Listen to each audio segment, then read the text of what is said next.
It's time now for Countywide, a special presentation of Yavapai Broadcasting News. Join Paul David and Kyle Benedict as they talk with our community's leaders, newsmakers, and people in the know. You'll hear about the hot topics that affect all our lives in Yavapai County. And now here's today's Countywide. Welcome to Countywide. I'm Paul David. Great to have you in the studio today. Cottonwood Police Chief Steve Gesell back with us. Every time you come in, we come up with a different topic to discuss. That seems to be the way it rolls. It's a little unfortunate, but I do enjoy sitting down and talking with you. I think people enjoy listening to you talk about certain items as well. Today is kind of a topic that is not something I can usually get somebody to come in and talk about. Use of force. Sure. We've seen it all across the nation. Right. It's been very much in the media, very heavy in the media. Either an officer's being shot or suspects being shot. I told you before the show started, I go through the Associated Press every day to kind of see what's going on. And, you know, there's pages where I'll see 2 or 3 different types of shootings. And it didn't just happen today, but it's an investigation that's ongoing. Sure. We've had our handful around this area even, in between Yavapai and Coconino County. So it seems to be escalating. At least it feels like it's been escalating. Well, that would certainly be the perceptions it's cast if you consume the daily dose that we do get in the particularly national media, but also local as well. And the trending, if you look at the statistics, the trending actually shows the reverse, that police use of force, particularly deadly use of force, has declined over the years. So it's there's a media influence that's certainly skewing the perception, but there's certainly legitimate public interest in police use of force, and there's a number of dynamics that I think are driving the current national dialogue, particularly involving African American population and white police officers. So what's it like being a cop right now? Well, I get that question quite frequently, as do a lot of my colleagues. I'm actually curious. When you sat down today and we were talking about what we're going to talk about Sure. today, I was thinking I would not want to be a police officer right now. Well, thankfully in the Verde Valley and in most parts of Arizona, like I did mention, this is a great place to be a police officer, almost an oasis at this point in time. Generally, you get a citizen support base that, they value certainly the sacrifices and the risks that the police take day in and day out selflessly to protect people that they don't know, risking their own livelihood and their families as well. I think they get that in most parts of Arizona. Other parts of the country, I'll just put it bluntly, like I've said before, people have different motivations. There's self-interest. The media certainly has its own interest, and you'll leave those personal opinions up to the viewers on what the objectivity level is of the general American media today. But we get those questions quite frequently. Who's going to do this job? And we are experiencing, even in the great state of Arizona, I talk to my colleagues around the state. We've got the economy is improving, and whenever that happens, we get a lull in recruiting, as not as many people are looking for jobs in the public sector, particularly in policing, where you certainly work odd shifts and there's stressors and risks involved. But here, I've never seen it in my career be as concerning as it is now in the area of recruitment, because we have this national dialogue that's fueling this perception of this anti-police movement, which is a further inhibitor to people that want to get into this what I consider to be one of the most honorable professions in this country. Depolicing. You mentioned that a couple of times before we got into the show, that it's a depolicing issue right now.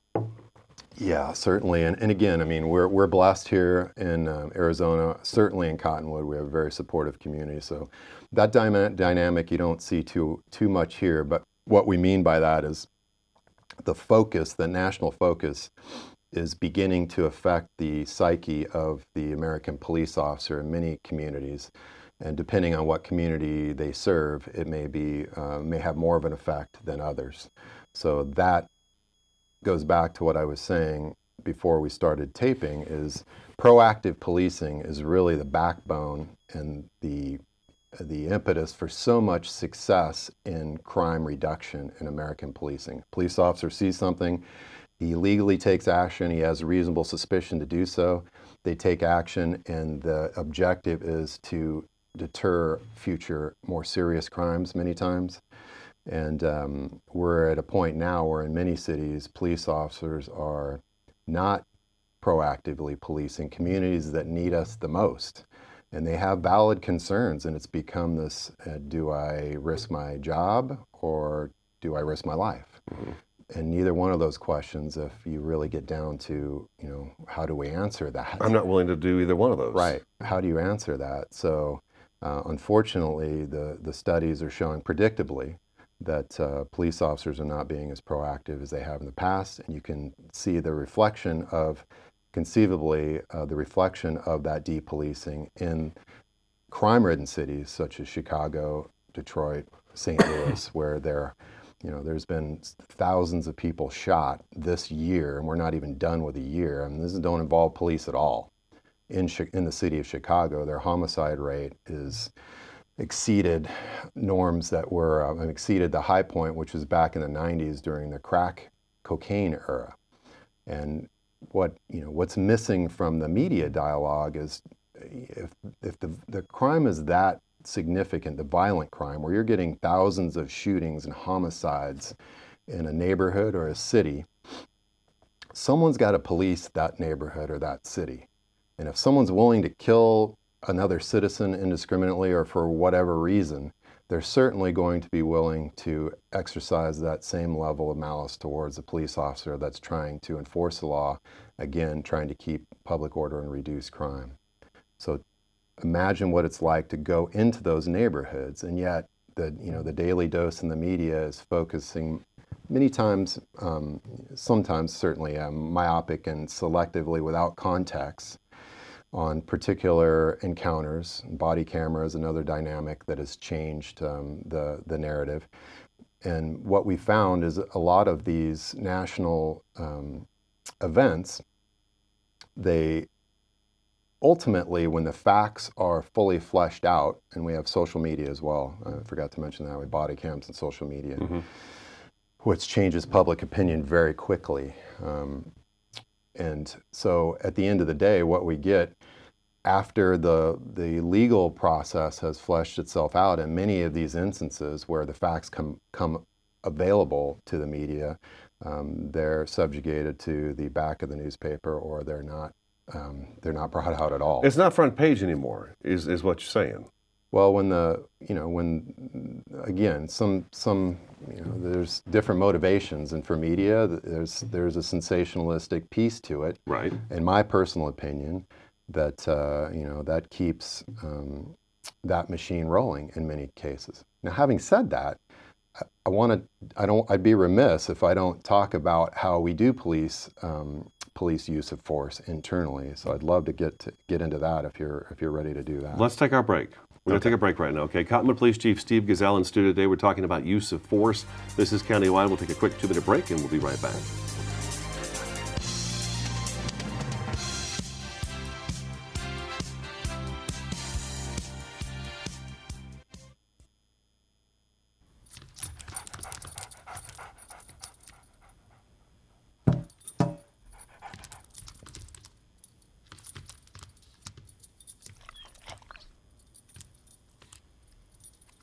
There's a shelter pet who wants to meet you. Meet one today. Visit theshelterpetproject.org. Adopt.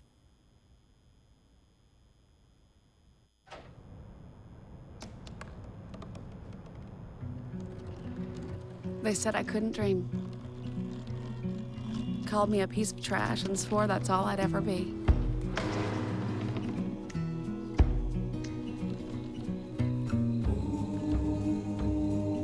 Said a bottle couldn't see the ocean.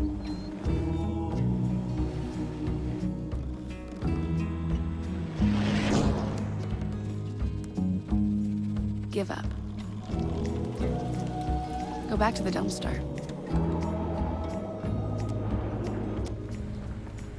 But I didn't listen. I made my way.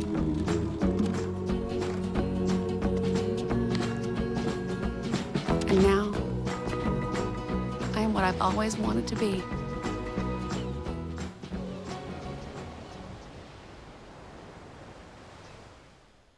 Well, Thomas, you've got pre-diabetes. But with more exercise and a change in diet, it can be reversed. I've tried exercising. It just makes me hungry for bacon. I love bacon, too. And who really likes to exercise? Not me. Me neither. Nobody. So we're good? What? Oh, you still have pre-diabetes. Big time.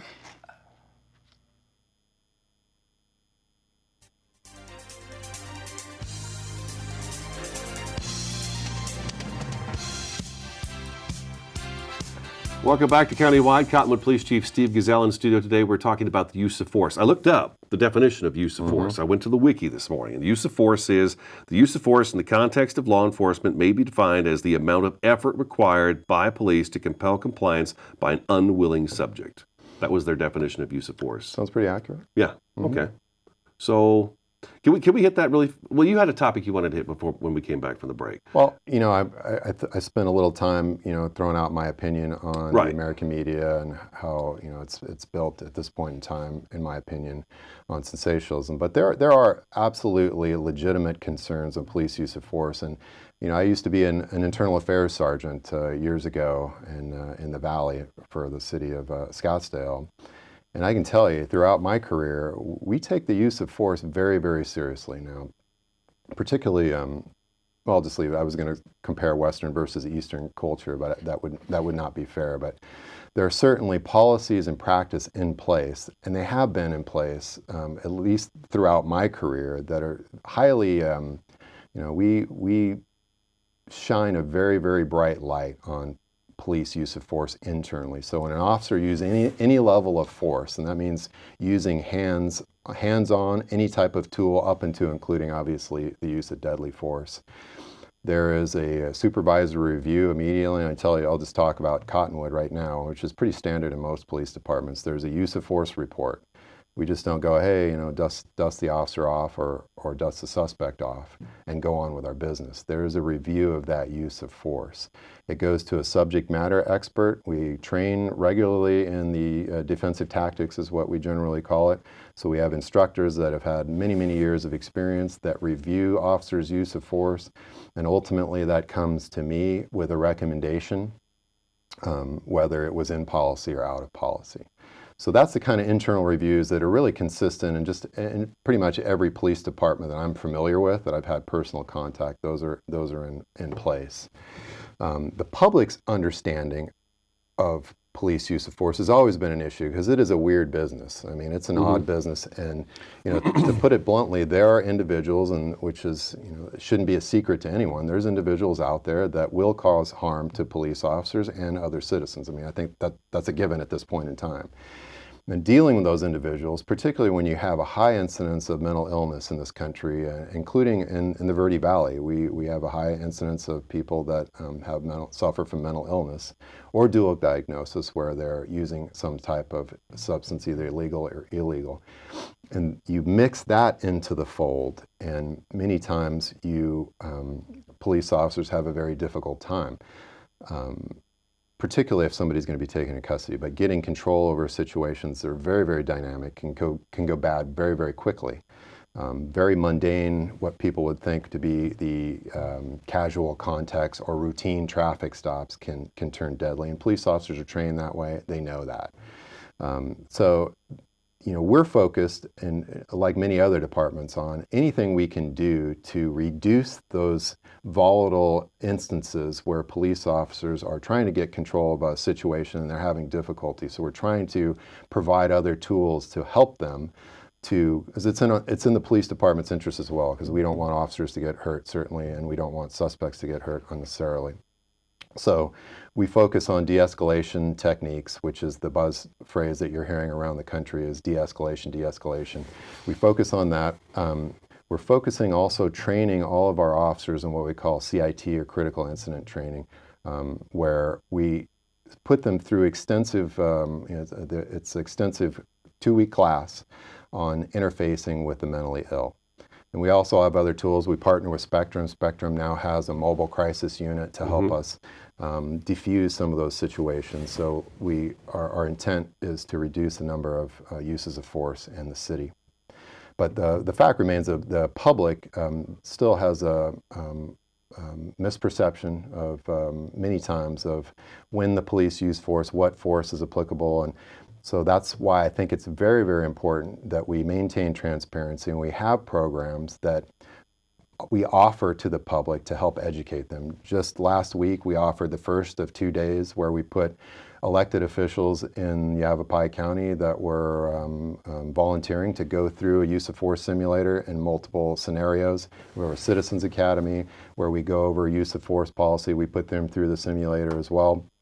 And those types of forums where tonight we have National Night Out, the day this is being filmed today, we have National Night Out, which is the largest in the state of Arizona. So that those types of events, we hope people will ask us questions, particularly about use of force. And our intent is to be as transparent as we can on that use of force and when it's necessary, and certainly the accountability measures when it's applied and there's a policy violation. As a chief of police, I want to go back a little bit, and I talked to you about this during break. How do you keep, because if I were a police officer today, I would be, we talked about, you know, your job of your life. And I wouldn't want to give up either one of those things. But at the same time, I think I'd be a little apprehensive about going up to just about any scene that you asked me to go to. I know domestic violence is probably one of the worst ones you guys can go up on because you just have no idea. There's emotions involved in something like that. So how do you as a chief of police talk to your officers to keep them focused and say, okay, we still have a job to do. I realize that, you know, the public may not have such a good opinion of us, but we still have to go out there and do it. Well, with ours, and we do talk about it, I encourage our supervisors to talk about it, and I communicate also with all of our employees, particularly about some of the national events that draw attention, because I know it affects their psyche, and they've told me that it has. But our solace rests in the fact that we do serve a community that supports its police department, that gives us a fair shake, that wants the facts, right?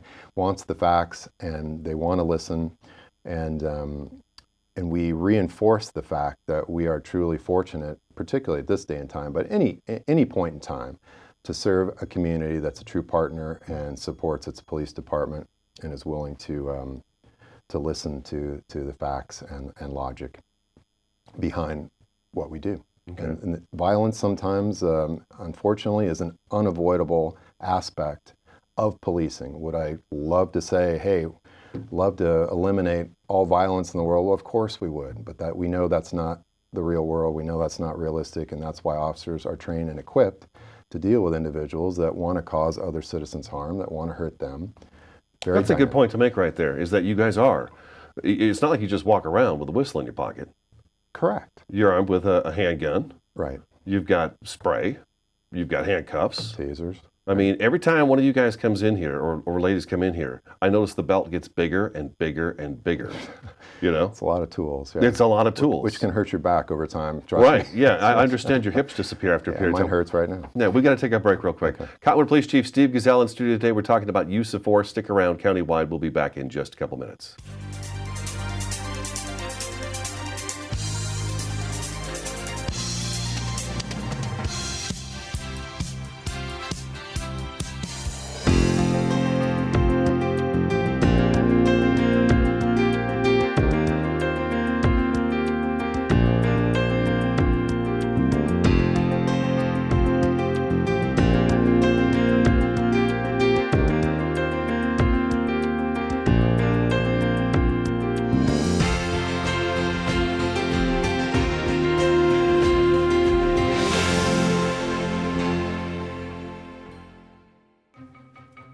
Me and my boy Matt had it good. He had catnip that was off the hook. But one day, he brings a girl home, and she's allergic to cats. Every sneeze was a nail in my coffin. Now I'm in a shelter. It's decent, but they don't even have Wi-Fi.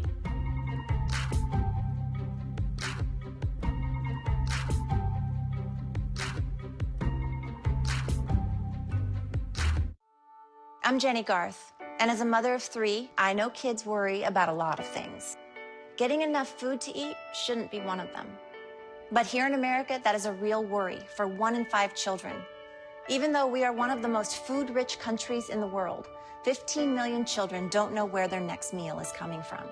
This is unacceptable, and something the Feeding America nationwide network of food banks is working to solve. Instead of accepting that our country lets billions of pounds of surplus food go to waste every year, Feeding America has made it their mission to help families in need by rescuing this food. Through food pantries and meal programs, the nationwide network of food banks provides more than 3 billion meals, serving virtually every community in the United States, including yours. Join me in supporting Feeding America and your local food bank by visiting feedingamerica.org. Together, we can solve hunger. Together, we're Feeding America.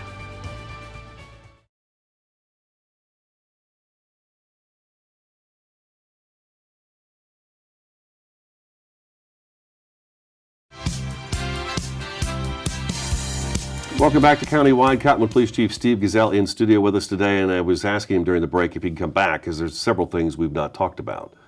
We've hit on quite a bit, but Sure.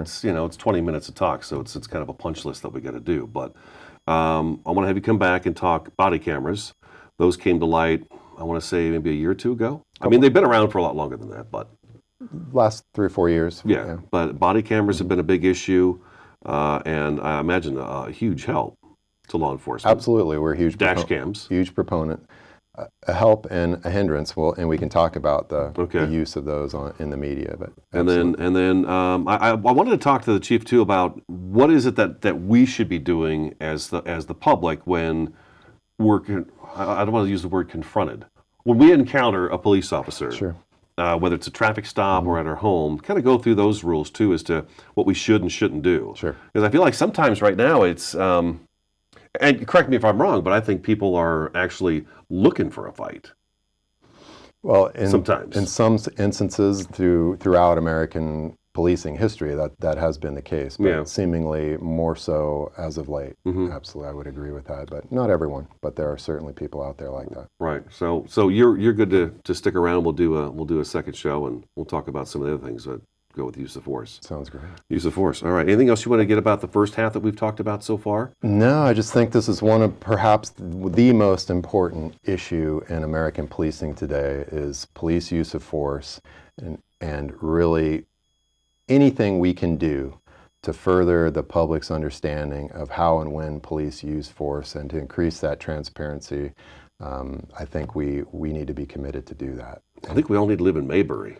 And I think the society, what we would hope the men and women in police society would respect that and also try to gain that perspective and certainly value the justice system rather than verdicts that are cast within 30 minutes in social media. And that's really what's demoralizing. The morale is extremely impacted by the spin on social media these days. Okay, so we have to be done. But you're going to stick around. We'll do a second show, and we'll talk about this further, because I don't think you can cover it in 20 minutes. I doubt we can cover it in 40 minutes, but we'll give it a shot. We'll give it a shot. Thank you so much. Cottonwood Police Chief Steve Gesell in studio today. That is today's Countywide. Thanks for watching and listening, and we'll talk to you again next time.